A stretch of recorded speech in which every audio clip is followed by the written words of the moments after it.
জানিয়ে দেব গুরুত্বপূর্ণ আপডেট বাংলা সংবাদ। শুরুতেই সংবাদ শিরোনাম, পরে বিস্তারিত।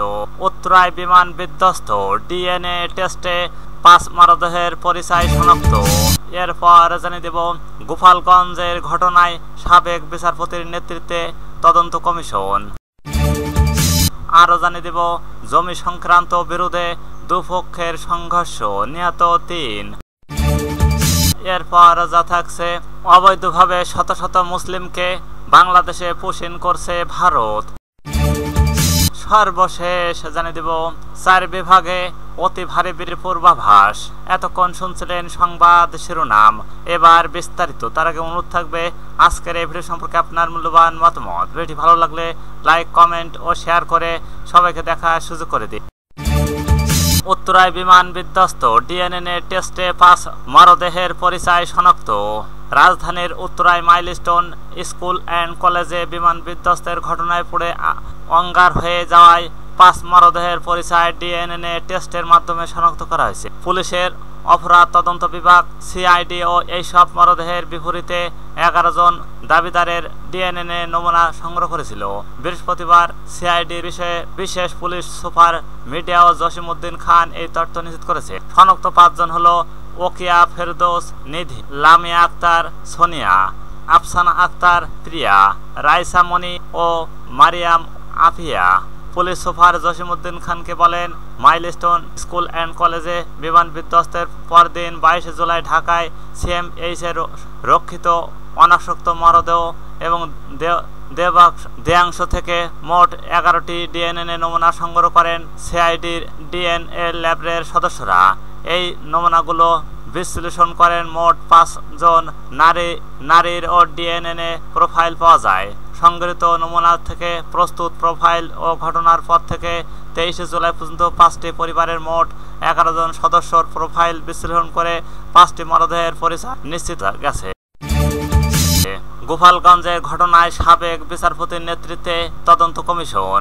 গোপালগঞ্জে জাতীয় নাগরিক পার্টির এনসিপি ও পূর্ব নির্ধারিত সমাবেশ কেন্দ্র করে সংঘটিত সহিংসতা, আইন শৃঙ্খলা পরিস্থিতির অবনতি, জেলা ও কারাগার সহ বিভিন্ন সরকারি স্থাপনায় হামলা ও নাগরিক নিরাপত্তা ব্যাহত হওয়ার বিষয় সহ আনুষঙ্গিক অন্যান্য ঘটনা উদ্ঘাটনের নিমিত্তে ও নাগরিক নিরাপত্তা ব্যবহৃত হওয়ার বিষয় সহ আনুষঙ্গিক অন্যান্য ঘটনা উদ্ঘাটনের নিমিত্তে একজন সাবেক বিচারপতির 6 সদস্য তদন্ত কমিশন গঠন করা হয়েছে। প্রধান উপদেষ্টার প্রেস উইং এক সংবাদ বিজ্ঞপ্তিতে এই তথ্য জানিয়েছেন। The commission of inquiry act ও 1956 এর সেকশনে 3 এর তদন্ত ক্ষমতা বলে সাবেক বিচারপতি ডক্টর মোহাম্মদ আবু তারিককে সভাপতি করে ঘটনার পূর্ণাঙ্গ তদন্তের লক্ষ্য এই তদন্ত কমিশন গঠন করা হয়েছে। কমিশনের তদন্ত সদস্যরা হলেন স্বরাষ্ট্র মন্ত্রণালয়ের নিরাপত্তা বিভাগের অতিরিক্ত সচিব খন্দকার মোহাম্মদ মাহবুর রহমান, সিনিয়র জেলা ও দায়রা জজ মোহাম্মদ সাইফুল ইসলাম,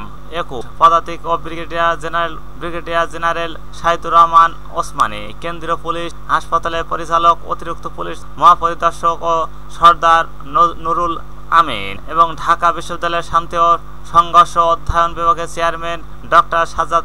বিজ্ঞপ্তিতে উল্লেখ করা হয়, গোপালগঞ্জের সহিংস ঘটনার প্রেক্ষিতে গঠিত তদন্ত কমিটির সুপারিশের আলোকে এই তদন্ত কমিশন গঠন করা হয়েছে। জমি সংক্রান্ত বিরোধে দুপক্ষের সংঘর্ষ, নিহত 3। কুড়িগ্রামের রৌমারীতে জমি নিয়ে বিরোধের জেরে দুপক্ষের সংঘর্ষে 3 জন নিহত হয়েছেন। এছাড়া আহত হয়েছেন অন্তত 20 জন। বৃহস্পতিবার 24 জুলাই দুপুর 12টার দিকে উপজেলার ভজনদুপুর চর এলাকায় এই ঘটনা ঘটে। আহতদের উদ্ধার করে উপজেলা স্বাস্থ্য কমপ্লেক্সে ভর্তি করা হয়েছে। নিহতরা হলেন আনোয়ার হোসেনের ছেলে আমিন, বয়স 40, গোলাম মিয়ার ছেলে বুলু মিয়া, বয়স 55, ফুলবাবু, বয়স 50। স্থানীয় সূত্র জানা গেছে, দীর্ঘদিন ধরেই ওই এলাকায় শাহজাহান মিয়া ও রাজু মিয়ার মধ্যে জমি বিরোধ চলে আসছিল। বিরোধপূর্ণ জমি একাধিক মামলাও রয়েছে। বৃহস্পতিবার শাহজাহান মিয়ার লোকজন ওই জমিতে সেচ দিতে গেলে রাজু মিয়ার লোকজন বাধা দেয়। এতে উভয় পক্ষের মধ্যে কথাকাটি হয়। এই ঘটনায় এক পর্যায়ে সংঘর্ষের রূপ নেয়। এতে শাহজাহান মিয়ার পক্ষের 3 জন নিহত হন। অবৈধভাবে শত শত মুসলিমকে বাংলাদেশে পুশিন করছে ভারত। ভারত সরকার সম্প্রতি অবৈধভাবে শত শত বাঙালিকে বাংলাদেশে পুশিন করেছে বলে অভিযোগ করেছে আন্তর্জাতিক মানবাধিকার সংস্থা হিউম্যান রাইটস ওয়াচ HWR।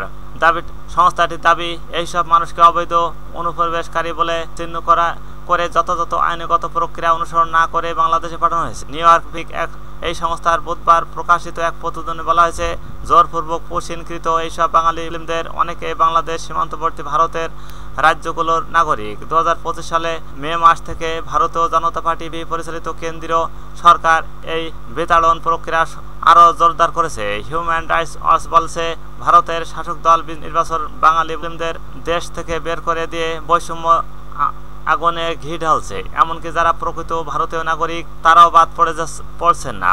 সংস্থাটির এশিয়া পরিচালক এলেইন পিয়ারসন বলছেন, যেভাবে সরকার অবৈধ অনুপ্রবেশ ও ঠেকানোর কথা বলছে তা বিশ্বাসযোগ্য নয়, কারণ এতে তারা ন্যূনতম আইনগত অধিকার বা আন্তর্জাতিক মানবাধিকার মানদণ্ড মানছে না।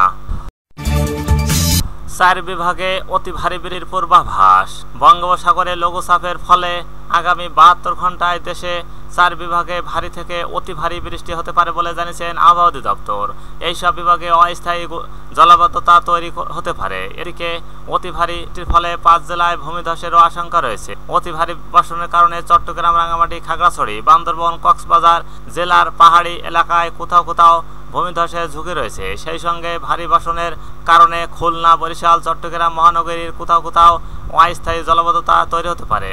আবহাওয়াবিদ তরিকুল নেওয়াজ কবির আবহাওয়া অধিদপ্তর জানিয়েছেন, লঘুচাপের ফলে বৃহস্পতিবার বিকেল 5টা থেকে পরবর্তী 72 ঘন্টায় খুলনা, বরিশাল, চট্টগ্রাম ও সিলেট বিভাগের অনেক জায়গায় ভারী থেকে অতি ভারী বর্ষণ হতে পারে। গত 24 ঘন্টায় 44 থেকে 88 কিলোমিটার কম বৃষ্টিপাতকে ভারী বর্ষণ ও 88 মিলিমিটারের বেশি বৃষ্টিপাতকে অতি ভারী বর্ষণ বলা হয়। আবহাওয়াবিদ তরিকুল নেওয়াজ কবির জানান, অতি ভারী বর্ষণের কারণে চট্টগ্রাম, রাঙ্গামাটি, খাগড়াছড়ি, বান্দরবান ও কক্সবাজার জেলায় পাহাড়ি এলাকায় কোথাও কোথাও ভূমিধসের ঝুঁকি রয়েছে। সেই সঙ্গে ভারী বর্ষণের কারণে খুলনা, বরিশাল ও চট্টগ্রাম মহানগরী কোথাও কোথাও অস্থায়ী জলাবদ্ধতা তৈরি হতে পারে। তিনি জানান, লঘুচাপটি আরও ঘনীভূত হতে পারে। এইসব প্রভাবে উত্তর বঙ্গোপসাগরের লঘুচাপের তারতম্যর অধিক্য বিরাজ করছে। এর প্রভাবে উত্তপ্ত বঙ্গোপসাগর, বাংলাদেশের উপকূলীয় এলাকা, সমুদ্র বন্দরগুলোর উপর দিয়ে দমকা ও ঝড়ো হাওয়া বয়ে যেতে পারে। সেই কারণে চট্টগ্রাম, কক্সবাজার ও মোংলা ও পায়রা সমুদ্র বন্দরকে 3 নম্বর স্থায়ী সতর্কতা সংকেত দেখে যেতে বলা হয়েছে।